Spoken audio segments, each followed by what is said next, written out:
Welcome students. In last class जो हम पढ़ रहे थे वो था रियल नंबर्स। ठीक है, रियल नंबर्स में मैं तुम्हें natural numbers, whole numbers, integers, इनके बारे में बताया, राइट। अब उसके बाद मैंने जो डिस्कशन जिस पे ज्यादा किया था वो था रेशनल नंबर। और रेशनल नंबर मैंने किससे कहा था? रेशियो से आता है, रेशियो से रेशनल बना। और ये किस फॉर्म में होता है? P अपॉन Q की फॉर्म में होता है। और Q जो है वो जीरो नहीं होता। तो हमने एग्जांपल लिया, मान लो मैं लिखा 4 अपॉन 1, मैं लिखा 2 अपॉन 5, मैं लिखा 1 अपॉन 3, मैं लिखा 2 अपॉन 7। अब इसमें क्या था? तो इंटीजर है खुद से, इसका आंसर क्या होगा? 4, इसका 0.4, इसका 0.333 सो ऑन। तो यहाँ पर 20 में 11 लेता हूँ, 2 बार 1.818181 ऐसा चलता जाए। तो रेशनल नंबर में हमने दो चीजें देखी थी। एक तो डेसिमल के बाद खत्म हो जाता है या रिपीट करता है, और नॉन टर्मिनेटिंग होता है। नॉन टर्मिनेटिंग होता है लेकिन एक पैटर्न से रिपीट करता है। तो रेशनल नंबर जो है, रेशनल नंबर, इसको पहली बात तो Q से शो करता है। ठीक है, इसमें दो कैटेगरी होती है, या तो टर्मिनेटिंग होगा, ये भी उसी में आता है, ये भी उसी में आता है, या फिर नॉन टर्मिनेटिंग होगा। ये नॉन टर्मिनेटिंग में फर्दर दो कैटेगरी हो जाती है, जहां मेरे को ये डिस्कशन लेके आना था। नॉन टर्मिनेटिंग में दो कैटेगरी एडिशनल हो जाती हैं। वो दो कैटेगरीज क्या हैं? नॉन टर्मिनेटिंग जो है, या तो एक पैटर्न को फॉलो करेगा, मतलब इसको बोलते हैं रिकरिंग मैथ्स के लैंग्वेज में, या तुम कह लो रिपीटिंग अ पैटर्न। दूसरा टाइप, उस पे मैं आता हूं, उसके आने के पहले मैं एक वैल्यू लेता हूं। देखो क्या लिखता हूं पर, तुम प्रॉपरली रूट ऑफ 2 निकालो। प्रॉपरली जो मेथड तुम जानते हो, ठीक है, नॉट बाय कैलकुलेटर। 1.4142135 623095 ऐसा कुछ है। रूट 3 निकालो, 1.732050807। अब ये जो रूट 2 और रूट 3 में सिर्फ इसी की बात करता हूं अभी, ठीक है। इसमें पॉइंट के बाद जो नंबर आ रहे हैं, एक तो नेवर एंडिंग है, मतलब नॉन टर्मिनेटिंग। दूसरी एक बात, कोई फिक्स पैटर्न नहीं है। तुम अपनी मर्जी से, तुम्हारा मन करे तुम लिख लो 4.3721590187, मतलब जो मर्जी बोलते जाओ, नंबर एग्जिस्ट करेगा जो मर्जी। मतलब यहाँ फ्रीडम हो, किसी के मन में जो है वो लिख दिया। मैंने लिख दिया, कोई उठ के आया उसमें लिख दिया 0, कोई दूसरा नहीं मेरे को तो 7 लिखना दोबारा, कोई करने में तो 6 लिखूंगा, ठीक है, लिखते जाओ, कोई ना कोई नंबर होगा। अब यहाँ एक बात हो गई, एक कॉमन बात है सब में, कि ये जो नंबर है ये नॉन एंडिंग है, कभी खत्म नहीं होगा, नेवर एंडिंग है। दूसरा कोई पैटर्न नहीं है इसका, ये कैसे भी चलेगा। ऐसे ही पाई की जो वैल्यू होती है, हम 22/7 जो लिखते हैं वो एग्जैक्ट नहीं होती, अप्रोक्सीमेट वैल्यू होती है, अप्रोक्सीमेट। ये 22/7 जो हम लिखते हैं पाई को, ये पाई भी इरेशनल नंबर है। वो अलग बात है इसकी रियल वैल्यू तुम्हें नहीं बताइए, तुम 3.14 से काम चलाते हो, वैसे ही √2 में भी 1.414 से काम चलाते हो, √3 में 1.732 से काम चलाते हो। लेकिन ये अगर एक्चुअल नंबर देखा जाए तो ये नेवर एंडिंग है पहली बात, और नॉन रिपीटिंग है। ऐसे ही √5 लो, √6 लो, √7 लो, √8 लो, कहो √9 लो, 9 ये तो 3 हो जाता ना भाई, परफेक्ट स्क्वायर, तो उसका रूट लोगे तो रेशनल आएगा, 3 आएगा। लेकिन परफेक्ट स्क्वायर के बीच के जो सारे नंबर का रूट लोगे, 4 से 9 के बीच में, 9 से 16 के बीच में, 16 से 25 के बीच में, इन सब का रूट लोगे तो सारे नंबर इस तरीके के आएंगे कि रिपीट नहीं करेंगे और नेवर एंडिंग होंगे, पैटर्न कुछ भी नहीं होगा। ये नंबर कहलाते हैं इर्रेशनल नंबर। और ये जो है नॉन टर्मिनेटिंग तो है ही, रिकरिंग ना होकर के नॉन रिकरिंग है। इसको शो करते हैं Q' से, और Q' को लिख देते हैं इर्रेशनल नंबर। Q' irrational. अब इर्रेशनल रेशनल का अंतर समझ गए? रेशनल में क्या होगा, टर्मिनेट होगा या तो, या नॉन टर्मिनेट होगा, नॉन टर्मिनेट में होगा तो रिपीटिंग होगा। लेकिन नॉन टर्मिनेटिंग हो गया, नॉन रिपीटिंग हो गया तो वो इर्रेशनल। अब इसको ऐसे समझते हैं, देखो इर्रेशनल प्लस रेशनल, ऐसे चलते हैं। सबसे पहले हम लेते हैं नेचुरल नंबर, ठीक है, होल नंबर उससे बड़ा। नेचुरल नंबर में कितना है, 1 2 3 4 5 6, होल में 0 और है, 0 1 2 3 4 बड़ा हो गया। फिर आते हैं इंटीजर्स में, फिर जो अब बात करता हूं रियल नंबर क्या है।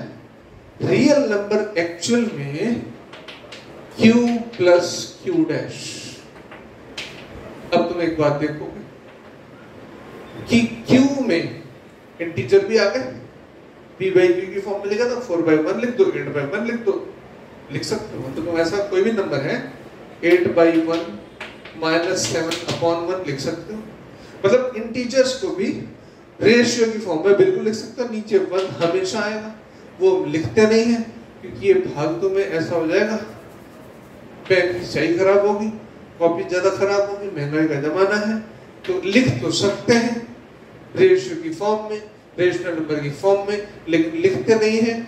और इन उसके बाद इनके बीच में जो नंबर आ रहे हैं, जैसे मान लो 7 और 8 के बीच में कोई नंबर हो सकता है, 7.2 3 4 1 5 7 8 1 9, कोई लेने देना नहीं, समझ रहे हो? ऐसा ही कोई नंबर हो सकता है 7.2145 2145, 7 8 के बीच में रेशनल इरेशनल दोनों हो सकते हैं, यानी ये दोनों हो सकते हैं। अब इन दोनों को मिला के रेशनल प्लस इरेशनल।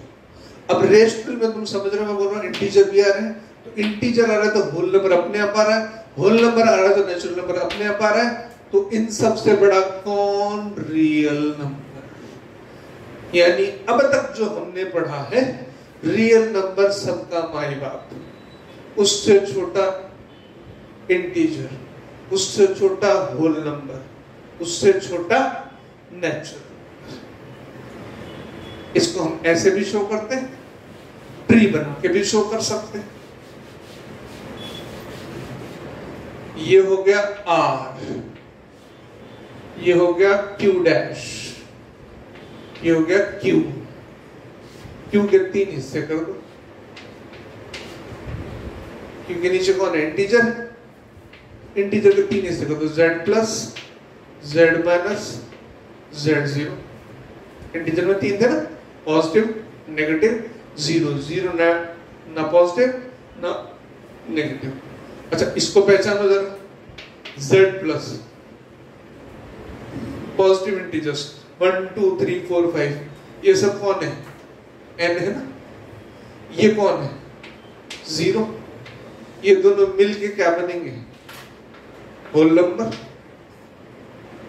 करेक्ट। इस तरीके से हम इस ट्री को शो कर सकते हैं। ये नंबर सिस्टम है, ये नंबर सिस्टम की कहानी है, और ये एक इंट्रोडक्शन यहाँ पे खत्म होता है। अब मैं जो फर्दर टॉपिक है प्रॉपरली जो हमारे टेक्स्ट बुक में लिखा हुआ है उसको मैं स्टार्ट करता हूं, वो है यूक्लिड्स लेमा। मैं लिखता हूं उसको, नाम बड़ा भयानक सा है ना, Euclid's lemma. For any positive integers a and b, for any positive integers a and b, there exist unique q and r such that a is equal to dq plus R and R between 0 to B। A कोई large number है, या larger बोल देता हूं, ठीक है ना, larger number. B smaller number, Q plus R। Q कोई भी इंटीजर है, ठीक है, स्मॉल नंबर Q। अब ये कहानी ऐसे कही जाती है, देखो मैं ऐसे लिखता हूं, मैं लिखता हूं 11 3 की 3Q प्लस R। तो ऐसा करते हैं हम, यहाँ पे Q की वैल्यू लेते हैं 3, तो R कितना आ जाएगा, 3 into 3 9 plus 2, राइट। अब तुम कहोगे इसमें क्या खास बात है, ये कौन सी बड़ी बात है, ऐसे तो हम कोई भी चीज, लेकिन अब जरा एक और चीज समझते हैं, उसके बाद हम वापस इस पर लौट के आएंगे। डायरेक्ट मैं कहूँ यूक्लिड लेमा है, ये शो करती है, तो उतना मजा नहीं आएगा। अब जरा एक खेल खेलते हैं, गेम खेलते हैं, ठीक है। वो गेम खेलेंगे ना, तब हमें कई सारी बात समझ में आ जाएगी। ये 2 3 4 5 6 7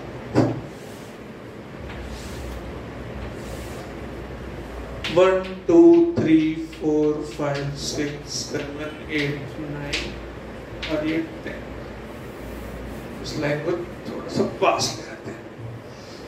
11 12 13 14 15 16 17 18 19 20 21 22 23 24 6 7 8।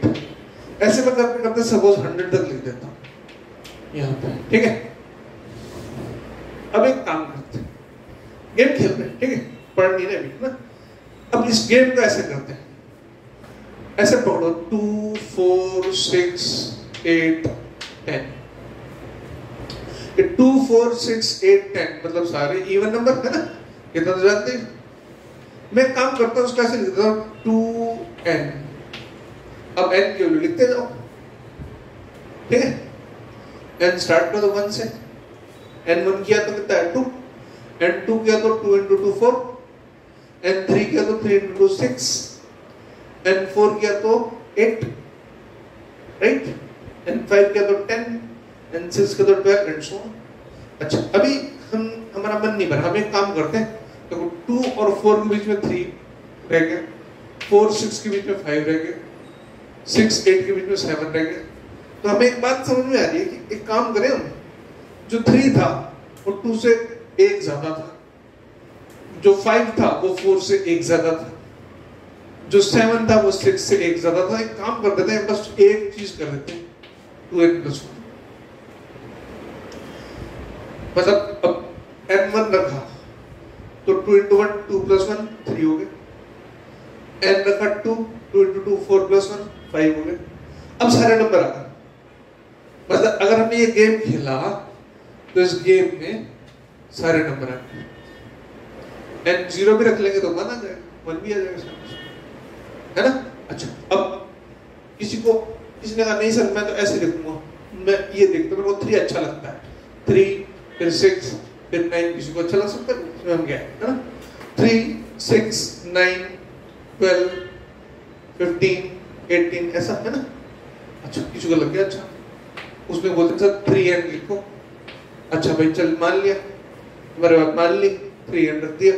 अच्छा अब वही बात 3, वो फिर कहता सर खाली 3 नहीं बाकी सबको भी लेके आओ, बाकी सब, मैंने कहा तेरे को 3 अच्छा लग रहा था पहले, तो नहीं सर बाकी लोग भी आने चाहिए। अच्छा बाकी लोगों को बुलाते हैं एक एक करके। 3 और 6 के बीच में 4 5 है, 6 और 9 के बीच में 7 8 है।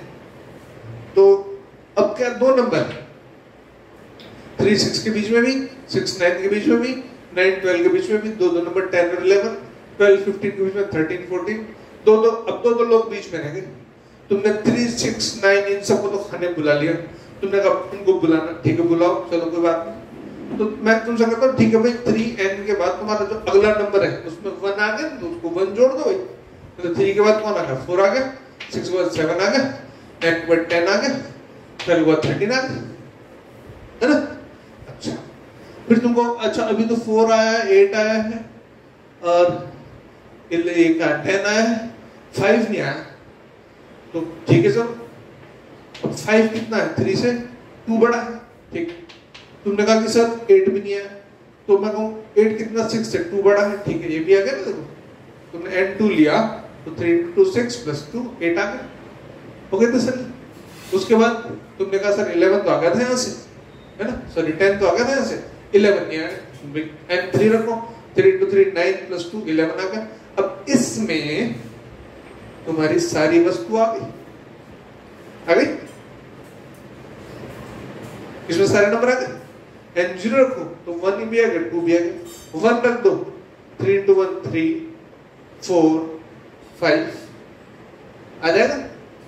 फिर 2 रखो, 6 7 8, 3 × 2 6 6 + 1 7 6 + 2 8, सारे नंबर आ गए। अच्छा अब तुम चालाकी समझ गए, है ना। अब मैं कहूं 4n, तो अब 4n में ये आ गया, 4 आ गया, 8 आ गया, है ना। n1 रखा तो 4, n2 रखा तो 8, n3 रखा तो 12, n4 रखा तो 16, n5 रखा तो 24, 4 2 जा 8, 4 3 जा 12, 4 4 जा 16, 4 5 जा 20, बराबर। 4 के मल्टीपल सारे आ गए। फिर वही बात, तूने कहा नहीं सर बीच वालों को बुलाओ। अच्छा चलो भाई, अब मैंने कहा कि भाई तुम किसको बुलाना है, 5 6 7 को बुलाना है, 9 10 11 को बुलाना है, 13 14 15 को बुलाना है। तो इनको नाराज नहीं करना, ये इनको नाराज करना, चलो ठीक है। मैं तुमसे पूछूंगा चलो भाई 3 के जो 4 के बाद 5 आता है वो 4 से कितना बड़ा, तुमने कहा 1 बड़ा। अच्छा 8 के बाद 9 कितना था, 1 बड़ा है। 12 के बाद 13 कितना है, वो भी 1 बड़ा है। 16 के बाद 17 कितना, 1 बड़ा है। तो कुछ नहीं, बस इसमें ऐसा कर दो कि ये जोड़ दो, है ना। अभी भी तुमने कहा कि सर 3 4 और 8 के बीच में 5 को तो आप ले लिया है ना, 6 7 रह गया। तो 6 कितना बड़ा है, 2 बड़ा है ना, इसको भी ले आओ, इसको भी इनविटेशन दे दो। अच्छा 5 भी आ गया, 6 भी आ गया, 4 ये 5 आ गया, 6 आ गया। अब तुमने कहा सर 7 नहीं आया, तो 7 कितना बड़ा, 3, है ना। फिर तुम कहोगे सर 7 के बाद 8 तो आया है ना भाई, n2 रखोगे, है ना। अच्छा ये बात है, अब तुम समझ गए कहानी है ना। अब मैं लिखूं 5n, अब कुछ नहीं कहोगे, सीधा लिख दोगे 5n + 1, 5n + 2, 5n + 3, 5n + 4, बस 5n + 5 तो वापस 5 का मल्टीपल हो जाएगा। अब ये जो बात है जो अभी हमने डिस्कस की, Euclid's lemma A = BQ + R।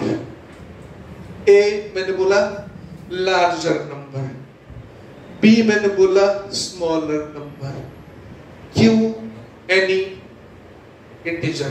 ठीक है, जैसे मैं लिखूं, अब कोई भी नंबर उठा लेते हैं, जैसे मैंने लिखा 27 और B ले लिया स्मॉल नंबर 3, Q + R।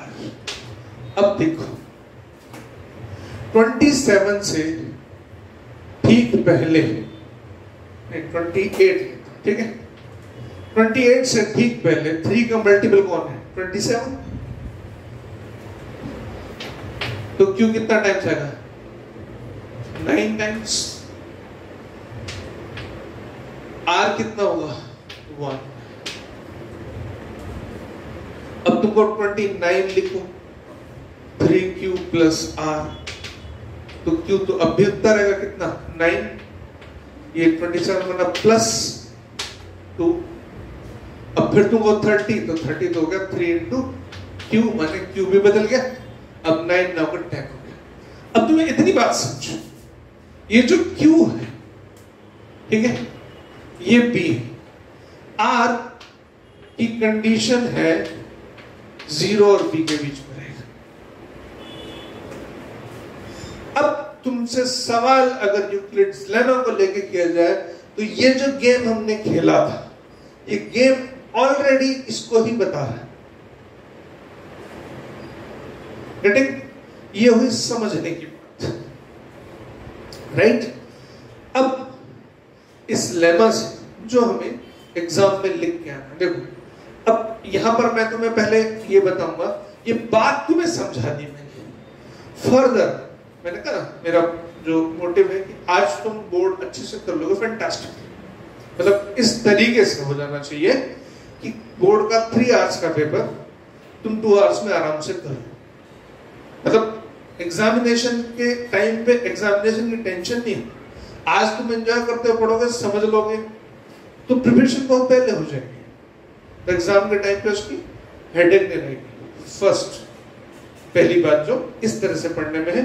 दूसरी चीज ये कि फर्दर जो हमारे टारगेट है, फर्दर हायर क्लासेस में हम डायरेक्टली ऐसे बात करेंगे और तुम्हें ये चमक जाएगा दिमाग में, हाँ ऐसा था, ऐसा बताया।